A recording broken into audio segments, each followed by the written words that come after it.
नमस्कार, आप सभी का स्वागत करता हूं अपने YouTube चैनल सुरेंद्र सिंह बोरा में। साथियों, कल का जो वीडियो मैंने मध्य प्रदेश के लिए बनाया था उसमें 11 अगस्त 2023 को जो सुप्रीम कोर्ट का डिसीजन जो है बीएड के अगेंस्ट आया था, उसके बाद भी मैंने बीएड का फेवर लेते हुए एक वीडियो बनाया था कि जो डिसीजन होगा वो रेट्रोस्पेक्टिव रूप से लागू होगा और जो नियुक्त शिक्षक हैं, जो वर्तमान में यानी कि शिक्षक के रूप में राजकीय विद्यालय में राज्य के अंदर शासकीय विद्यालयों में काम कर रहे हैं, तो उन लोगों की नौकरी में कोई खतरा नहीं होगा, जिस तरीके से जज साहब का इंटेंशन था। तो जबलपुर हाई कोर्ट में तो जज साहब का इंटेंशन और सारी चीज़ें देखते हुए उन्होंने कहा कि इसके लिए स्पेशल कोर्ट की भी ज़रूरत पड़ सकती है। तो मैंने रिट्रोस्पेक्टिव रूप से भी लागू होने वाले उस सारी चीज़ों को देखा था, क्योंकि रिट्रोस्पेक्टिव रूप से लागू भी होगा तो 11 अगस्त से ही लागू होगा, क्योंकि उससे पहले जो भी जजमेंट था वो स्टेट हाई कोर्ट का था। स्टेट हाई कोर्ट का जो जजमेंट है अन्य स्टेटों में लागू नहीं होता है, क्योंकि सुप्रीम कोर्ट का ही जो डिसीजन का पालन सभी राज्यों को करना पड़ता है। तो रिट्रोस्पेक्टिव रूप से भी राजस्थान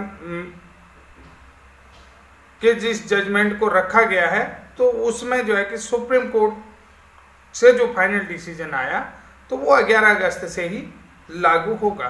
तो ये वीडियो कहीं न कहीं मुझे लगता है कि डीएलएड वालों को या कहें कि डीएड वालों को या डिप्लोमा होल्डर्स को काफ़ी ज़्यादा खटका, उन लोगों को इतना खटका कि उन्होंने कहा कि ये बात तो ज़रूर कर रहे हैं। तो उन्होंने मुझे आज एक बंदे का मुझे टेलीफोन आया था, सौरभ गोस्वामी नाम है, तो उसने सीधा सीधा मेरे को यही बात बताया कि सर आप सुप्रीम कोर्ट के डिसीजन को मानते क्यों नहीं, आप फिर भी जो है कि बीएड वालों का फेवर ले रहे हैं, आपको कोई हक नहीं बनता है कि आप बीएड वालों के लिए काम करें, डीएलएड वालों के लिए काम क्यों नहीं करते हैं। इस तरीके से वो मुझ पर काफ़ी हावी हो गए थे मान्यवर।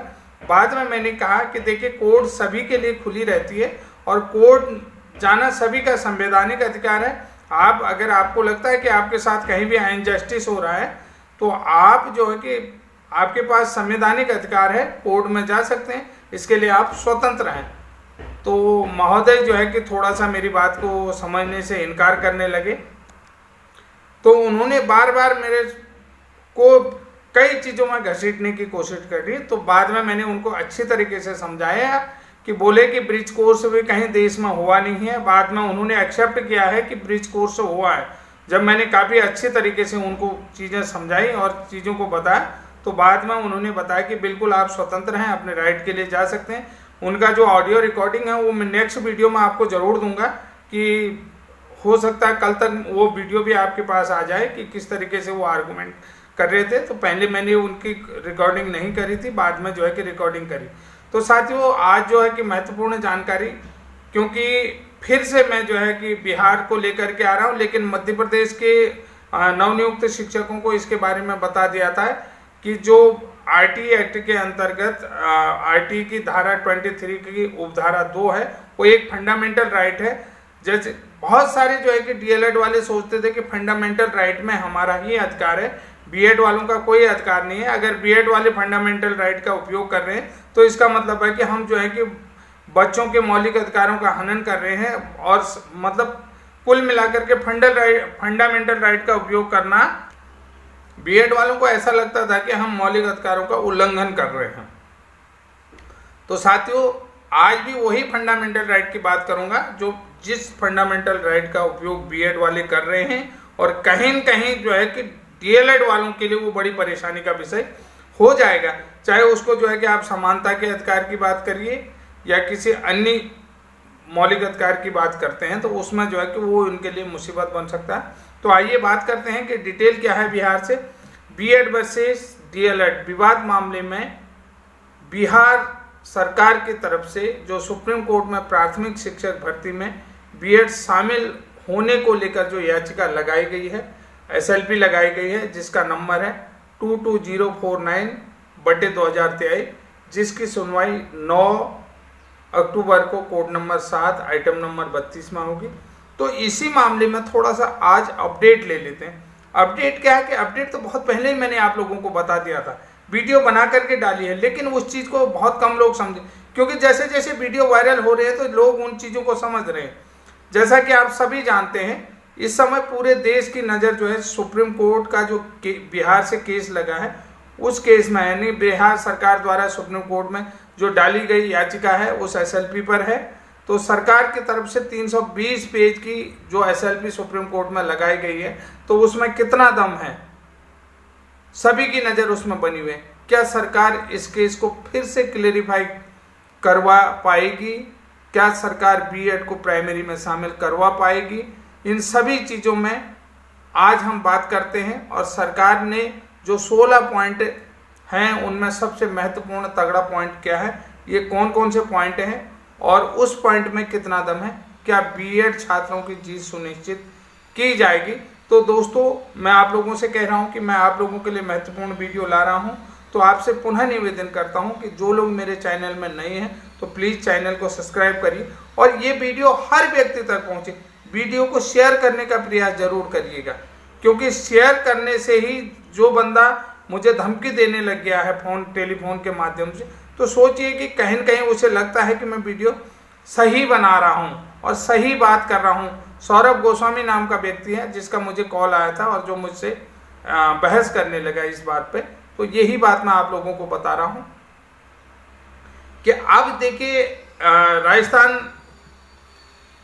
के डिसीजन को लेकर के जो मध्य प्रदेश में जो परेशानी हुई है, मध्य प्रदेश में जो टीचर नौकरी में हैं, इस समय इन सर्विस टीचर हैं, उनको जो कि एनसीटी के गजट 2018 के बाद लगे तो उनको कितना परेशानी हुई।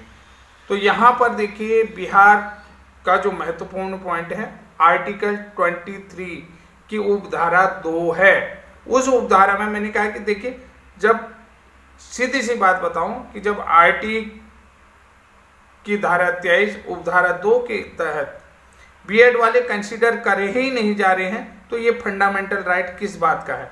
तो कहीं न कहीं इसमें भी तो जो है कि जो फंडामेंटल राइट का उपयोग कर रहे हैं तो उसमें उन लोगों का उल्लंघन हो रहा, उन लोगों का मौलिक अधिकारों का हनन हो रहा था कि जब उस फंडामेंटल राइट का यूज बीएड वाले कर ही नहीं पा रहे थे। और डीएलएड वालों को लगता था कि फंडामेंटल राइट में सिर्फ उनका ही अधिकार था जो आरटी की धारा 23 के उपधारा 1 के तहत उनके लिए सुनिश्चित था, और उपधारा 2 आरटी की धारा 23 की उपधारा 2 जो है बीएड वालों के लिए थी।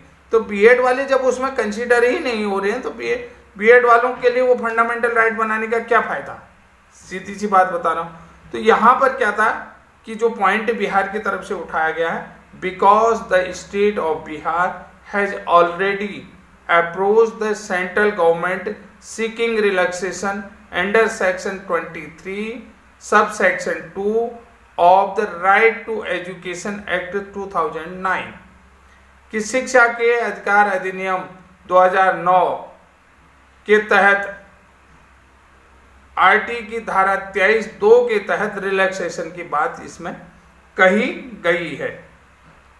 तो आप देखिए, for the a period of 5 year, यानी कि 5 वर्ष के लिए रिलैक्सेशन के, as the state does not having aquatic appointment processing DElEd qualification for the competing in the recruitment process. यानी कि कुल मिलाकर के यहाँ पर ये कहता है कि जो 80,000 वैकेंसियाँ निकाली गई हैं, उन्होंने कहा कि राज्य के पास पर्याप्त अभ्यर्थी डीएलएड पास नहीं हो पा रहे, यानी कि डीएलएड पास अभ्यर्थी नहीं है, अर्थात हमारे पास डीएलएड के पर्याप्त अभ्यर्थी नहीं है। राज्य में जो 80,000 की वैकेंसी निकाली है उसे फुल करने में भी पर्याप्त डीएलएड अभ्यर्थी नहीं है। तो इसके लिए हम जो है कि सेक्शन आरटी का जो शिक्षा का अधिकार अधिनियम का सेक्शन 23 और सब सेक्शन 2 है, तो 2009 के तहत हम चाहते हैं कि हमें 5 साल की छूट दी जाए, यानी कि रिलैक्सेशन दिया जाए, जो हमारा अधिकार है।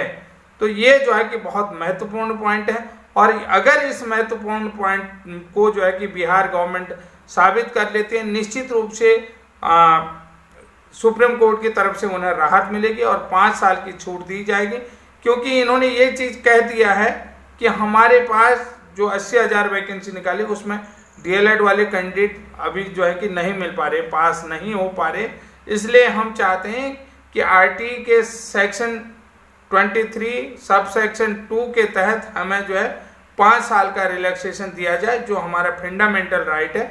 और यही बात मैंने वहाँ भी कहा था, जो फंडामेंटल राइट की बात कर रहे थे कि बीएड वालों के लिए भी आरटीई एक्ट में संशोधन ला करके 23 की उपधारा 2 बनाए गए, जिसके तहत बीएड वाले कैंडिडेट नहीं मिलने पर ये कंसीडर किया जाएगा। और ये एक बहुत बड़ी ताकत है। इस ताकत का उपयोग होने में, क्योंकि